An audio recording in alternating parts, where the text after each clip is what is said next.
ನಮಸ್ಕಾರ ಗರು. ನಾನು ರೀಸೆಂಟಾಗಿ ಒಂದು ರೀಲ್ ನೋಡಿದೆ. ಆ ರೀಲು ಹೇಗಿತ್ತಂದರೆ, ಫಸ್ಟ್ ಕೇಳಿಸ್ಕೊಂಡಾಗ ತಪ್ಪಾಗಿ ಅನಿಸ್ಬಿಡುತ್ತೆ.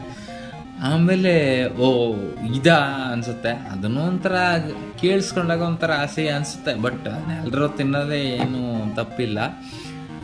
ಒಂದು ಹುಡುಗಿ ರೀಲ್ ಮಾಡಿತ್ತು.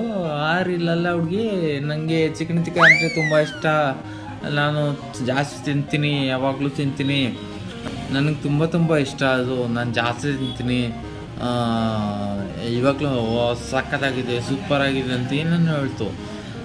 ನನಗೆ ಯಾಕೆ ಹುಡುಗಿ ಹಿಂಗೆ ಹೇಳ್ತಾವಳಲ್ಲ, ಚಿಕನ್ ಚಿಕನ್ ಅಷ್ಟೊಂದು ರುಚಿಯಾಗಿರುತ್ತೆ ಅವಳಿಗೆ ತಿನ್ನೋಕ್ಕೆ ಅಂತೆಲ್ಲ ಯೋಚನೆ ಮಾಡಿದೆ. ಆಮೇಲೆ ಯಾವುದಕ್ಕೂ ಇರಲಿ ಅಂತ ಒಂದು 2 ಸಾರಿ ರಿಪೀಟ್ ಮಾಡೋದು ಹಾಕಿ ನೋಡಿದೆ. ಆವಾಗ ಗೊತ್ತಾಯ್ತು ಅದು ಚಿಕನ್ ಟಿಕ್ಕಲ್ಲ, ಚಿಕನ್ ಟಿಕ್ಕ. ಚಿಕನ್ ಟಿಕ್ಕ ಅಂದರೆ ಹುಡುಗಿ ಫಸ್ಟ್ ಆ ಥರ ಹೇಳ್ಬಿಡ್ತು, ನನಗೂ ಆ ಥರ ಕೇಳಿಸ್ಬಿಡ್ತು. ಮೇ ಬಿ ನನಗೆ ಆ ಥರ ಕೇಳಿಸ್ತಾ ಇರೋ ಅಥವಾ ಎಲ್ರಿಗೂ ಹಂಗೆ ಕೇಳಿಸ್ತಾ ಇರೋ, ನಿಮ್ಗೆ ಹೆಂಗೆ ಕೇಳಿಸ್ತೋ ಅನ್ನೋದು ನೀವು ಕಮೆಂಟ್ ಮಾಡಿ ಹೇಳಿ.